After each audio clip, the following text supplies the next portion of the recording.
Last fall, Reuters reported bins across the Midwest packed to the brim. Some soybeans were left outside on bare ground. In Ohio and Tennessee, Hurricane Helene left beans sprouting in their pods. In Iowa, ADM idled a major plant, forcing farmers to sit with full trucks and nowhere to go. That plain yellow bean oil in your pan protein in your bread feed for your meat has become a weak link. Stored longer, hotter, riskier. The system runs on profit, not protection. Traders wait for better prices. Companies idle plants when storms hit. Warnings come only after the beans start to fail.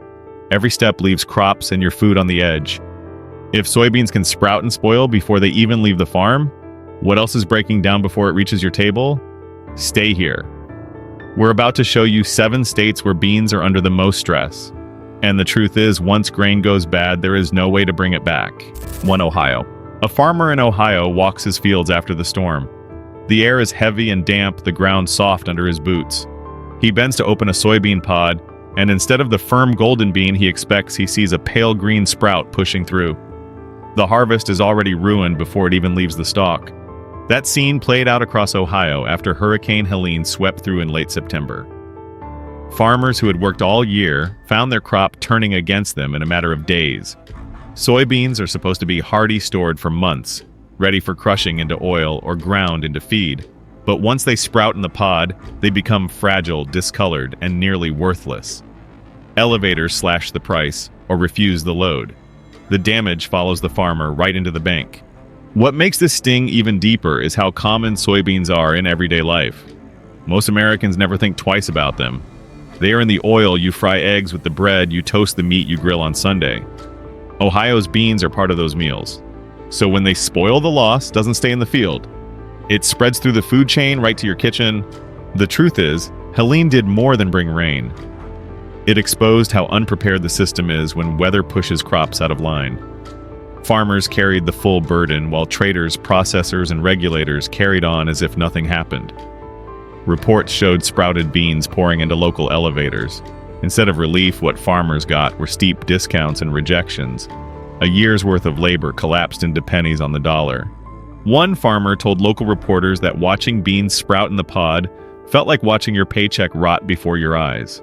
There is no reset button. Once beans sprout, they break down faster in storage. Even if you haul them in, the clock ticks louder. That makes bins riskier, truckloads harder to move, and the next family dinner a little more expensive. The insult on top of the injury is that soybeans have been sold for generations as a symbol of security, a crop you can depend on. Ohio is one of the great heartland producers. These fields fed livestock, sustained towns, and kept small communities alive. But in this storm's wake, the tradition cracked. Pride gave way to despair. And what about support? Companies like ADM idled plants at the same time, leaving even fewer outlets for damaged beans. Global traders moved on, waiting for better deals. Regulators posted warnings, but only after the crops were already in trouble. The farmer was left standing alone in his field, staring at sprouts instead of seed. The system that was built to carry America's food forward turned its back when farmers needed it most. Communities in Ohio watched neighbors lose crops, lose income, and lose hope. This wasn't just about soybeans. It was about a way of life under threat. If the seed itself can betray the farmer before it ever reaches the silo, what chance does the rest of the chain have? And if the heart of Ohio can't protect its harvest, what does that mean for the other states already showing cracks? 2. Tennessee. They told me last week, don't bring that load in. It's trash. A farmer in West Tennessee, soaked from sun and soil, spoke with trembling anger. He had driven 50 miles to the elevator with a full load of beans. When he cracked open a few pods for inspection, he saw mush, not grain. The elevator manager refused to accept the load. His hope, his year's work, stripped away in a single word. That scene echoes across Tennessee this fall, and it is not just damage. It is science unraveling a crop's life. Hurricane Helene's downpours arrived when many soybeans were at or near peak maturity, not yet harvested but vulnerable. Pods soaked in rain absorbed moisture, cracked, sprouted, and lost their internal structure.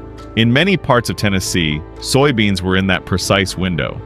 Agronomists observed that late-season rain deeply altered seed quality. In flooded soils, oxygen was cut off, seeds suffocated, fungi and molds moved in. The membranes that protect the bean degraded. The result was soft beans, weakened shells sprouting inside pods. This was not just spoilage, it was biochemical breakdown in real time. The losses were staggering. Agricultural damage across Tennessee from Helene has been estimated at more than $1 billion, and soybeans alone may account for over $100 million. Elevators reported dockages up to $2 per bushel for damaged beans. Loads with 5 to 25% damage arrived across the region, triggering steep penalties or outright rejection. Specialists at the University of Tennessee warned about long-term risks. Dr. Sean Hawkins explained that flooding left silt and sediment in fields, smothering roots and altering soil biology, making recovery harder in future seasons. M.A. Fidan added that these deposits and changes in soil chemistry could leave hidden stress long after the storm passes. And leaders in the Tennessee soybean industry did not sugarcoat the truth. Stefan Malpin, executive director of the state's Soybean Promotion Council, said, "We're in a significant and desperate situation. None of the crops that farmers grow right now return a profit. They don't even break even." He added that in some counties, yields that usually reach 40 to 50 bushels per acre might fall to 30 or less depending on how badly the storm hit. For farmers across the state, it was more than just numbers. They had borrowed money for seed fuel and fertilizer, counting on fall to cover the bills. Instead, they were met with sprouting pods, collapsing markets, and a long winter of uncertainty. Entire communities felt the strain. Banks, equipment dealers, local diners, every business tied to agriculture bracing for the fallout. This is science colliding with livelihoods. A heavy rain became a biochemical attack on seed integrity. Soil lives changed, prices crashed, mortgage payments loomed. In Tennessee, it is not a story of one rejected load, but of a state's harvest unraveling at once. Hurricane Helene stripped the seed of value, and in doing so, stripped whole communities of their sense of security. 3. North Carolina. I have to admit something hard.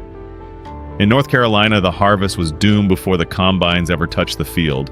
Pods split wide open. Beans swelled with water. Some even sprouted where they hung. What should have been food turned into waste in the course of a single storm. The question hanging over the fields is what happens next. Has the system stepped in to help? The record shows inspections notes from extension offices and bulletins that explain the science of the damage. But for the farmers themselves, there was no broad rescue, no relief checks, no safety net. Instead, they were told the market would decide. And the market did. Elevators downgraded sprouted beans the moment they arrived. Loads that looked sound on the outside were rejected once inspectors cracked a pod and saw the hidden sprout inside. Farmers who thought they had a truckload worth something found it marked down to pennies on the dollar. Some tried to hold their beans back, hoping for a better deal, but the science was working against them. Damaged beans heat faster. They sweat in storage. They spoil in weeks, not months.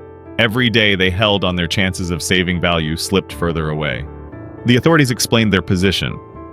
They said sprouted beans lose oil content. They said split pods carry fungi. They said rules have to be enforced because bad beans ruin entire batches. On paper, it all made sense. In practice, it meant the entire burden fell on farmers who had already lost to the weather. And that's the cruelest cut. A farmer spends money all year, seed and spring fuel, through summer fertilizer spread across acres of soil. They battle weeds, insects, drought, and heat. They watch the beans grow pod by pod, building the hope of a harvest that will pay back the bank, cover the bills, and put something aside for the family. Then in one long night of storm and rain, it all collapses. What took seasons to build can vanish in a matter of hours. That is the poverty of farming before nature. It is not just financial, it is spiritual. These families work the land believing the harvest will reward their care. When storms strip it away, they are left with nothing to show but debt and despair. No crop insurance check makes them whole. No extension bulletin softens the sting. The system records their loss, but it does not shoulder it. And still, these soybeans are not some side crop. They are everywhere in daily life: oil in the frying pan, protein in bread feed that fattens the livestock. The farmer in North Carolina is not just feeding his own family, he is feeding yours. Yet, when the storm came, when the pods split and the beans sprouted, that link in the chain broke. The story of North Carolina is not only about fields underwater. It is about a market that punishes damaged crops more than it helps farmers survive them. It is about rules that protect buyers while leaving growers exposed. It is about families who give everything to the soil and get nothing back when the sky turns against them. In North Carolina, the storm wrote the ending. The beans sprouted in the pod. The elevators closed their doors. The market turned its face away. And what remained was a silence heavier than the rain itself for Missouri. The morning light over Missouri's boot heel is beautiful. Golden rows of beans stretch across the horizon, the kind of view that has defined this land for generations. The towns wake slowly, coffee steaming and small diners' trucks rumbling down county roads. On a good day, this is the picture of America's heartland. But that picture shattered after Hurricane Helene. Farmers brought their beans to the elevators expecting a normal harvest. Instead, inspectors cracked pods and found damage everywhere. Some beans were soft, some split, some sprouting. Loads were marked down sometimes by nearly $2 per bushel. In some cases, as much as a quarter of the harvest was already damaged before it could even leave the county. The scale is staggering. Reports from the boot heel showed early loads with 5 to 25% damage. For farmers, that meant thousands of dollars lost on a single truckload. For the state, that meant millions shaved off a crop that was supposed to anchor rural income. And for families, it meant a season that had once promised stability collapsed into a storm of discounts, rejections, and spoiled bins. The stakes only rise from there. Damaged beans do not store well. Missouri farmers often hold their harvest waiting for better prices in the spring. But this year, that choice became a gamble. Damaged beans heat faster sweat in storage and spread rot through entire bins. What should have been a safety net turned into another risk. Even farmers who waited for better markets found their grain breaking down in silence. The pain does not stop with the farm gate. Missouri's small towns run on the current of soybean money. When prices drop and loads are rejected, banks feel the strain of unpaid loans. Equipment dealers see fewer sales. Diners along the highway lose morning crowds of farmers who no longer have money for coffee and pie. Schools supported by farm tax revenue brace for tighter budgets. A 20% loss in the field can ripple into every corner of a community. And then there are the processors and exporters. Missouri's beans usually flow to crushers, feed makers, and foreign buyers. But when damage piles up, contracts become harder to fill.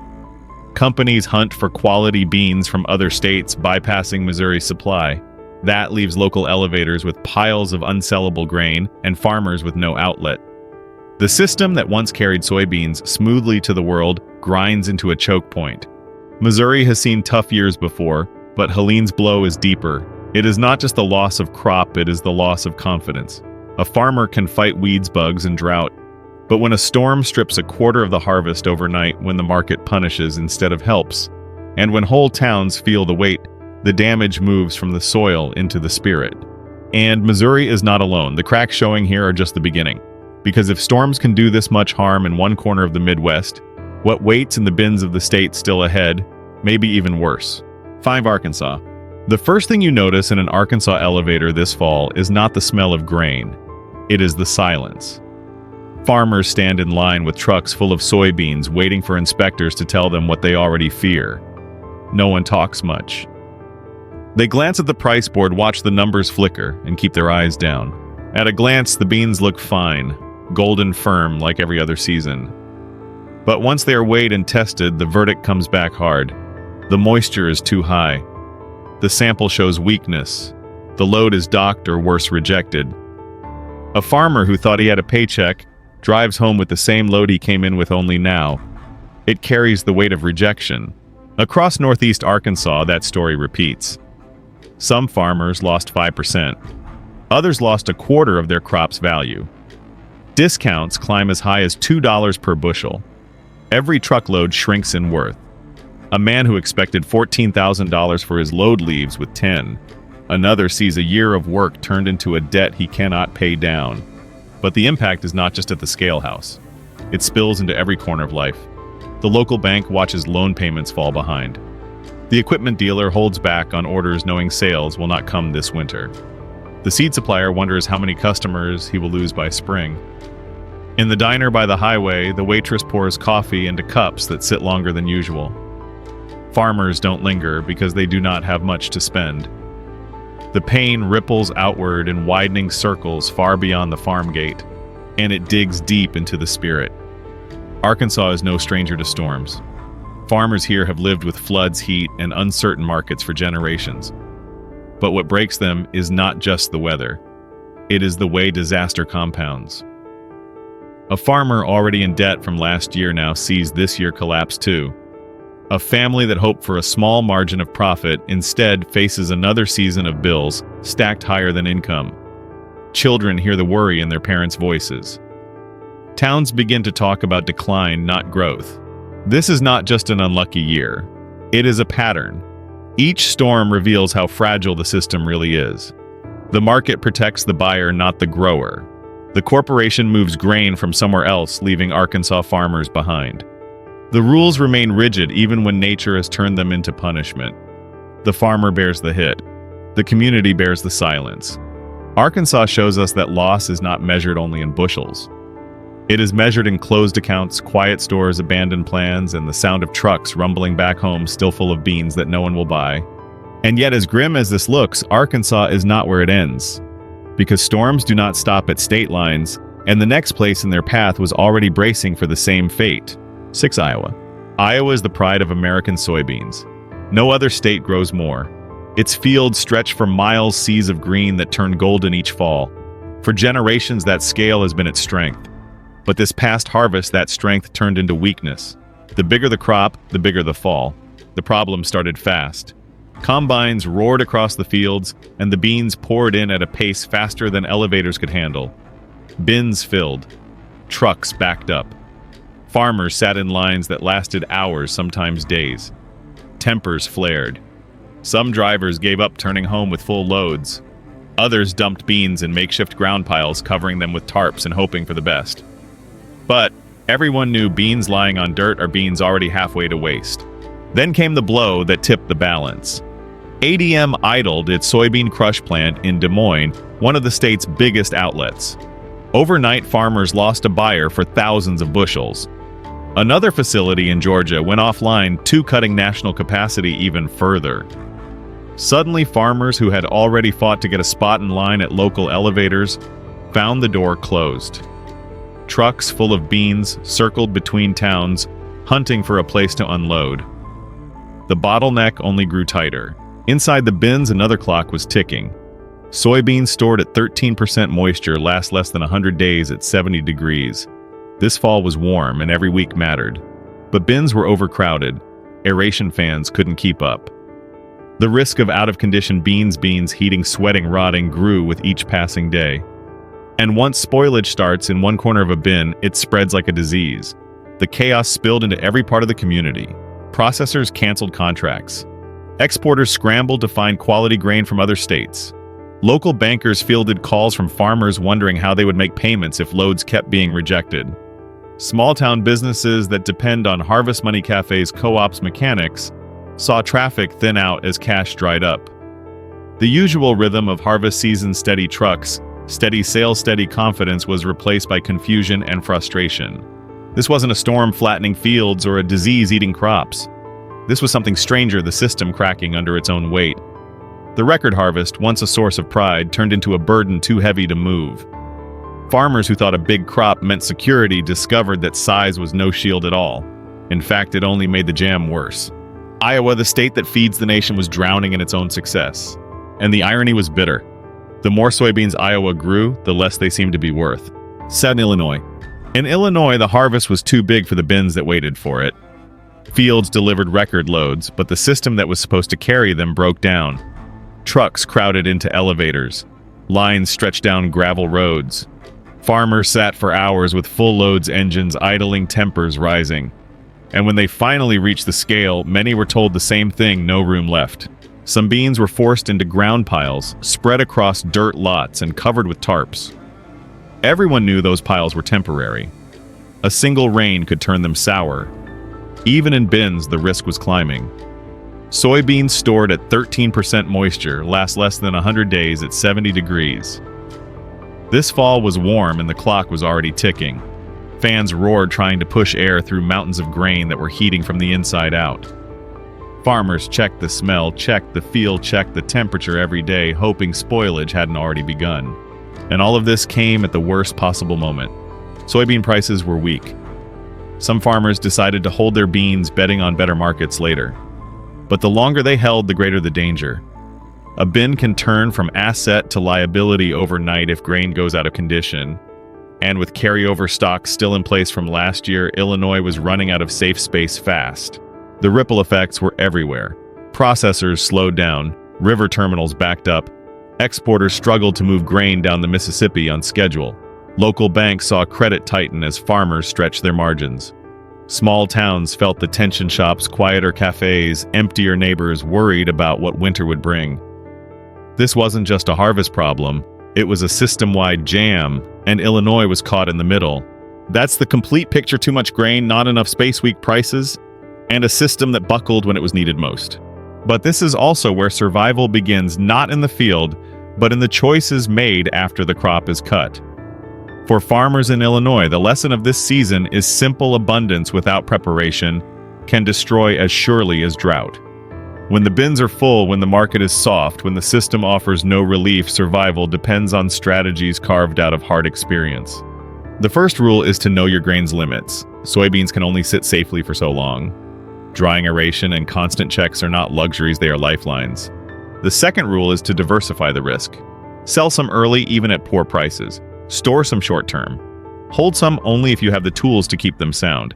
Survival is about balance, not gambling on one roll of the dice. The third rule is to lean on cooperation. Co-ops, shared storage group contracts, these are shields when the system fails. A single farmer cannot push back against a broken market. A group can. The fourth rule is to watch the wider signals. What happens in Iowa or Missouri will shape Illinois too. Pay attention. Adjust before the wave hits your bins. And the final rule: do not lose heart. A system may falter, but the farmer's will keeps turning seasons into food. Illinois farmers have seen floods, droughts, markets that turned cruel, and still they plant again. Illinois shows us the danger, but it also shows us the path forward. Dry carefully, diversify wisely, cooperate fully, stay alert, stay strong. Because soybeans are more than a crop. They are a lifeline, and a lifeline even frayed is worth holding with both hands. We've seen it now from Ohio to Illinois. Pods sprouting in the field, loads rejected at the scale, trucks circling towns with nowhere to unload, communities cut down not by laziness or neglect, but by storms and systems that turn against them. 7 states bore the weight. 7 states showed us how fragile the chain has become. One storm was enough to expose cracks from the Carolinas to the Midwest, and every farmer caught in it carried the loss alone. But this story is not just about broken harvests. It is about endurance. Every time a storm strips the seed, farmers rise again to plant. Every time the system falters, neighbors lean on neighbors. And every time despair creeps in the land, itself waits for hands that refuse to quit. So let this not be only a warning. Let it be a call. A call to see farming not as background noise, but as the heartbeat of every meal we share. A call to demand systems that protect, not punish. A call to remember that behind every bushel is a family, a town, a way of life worth defending. The soybeans rotting in silos are not just wasted grain.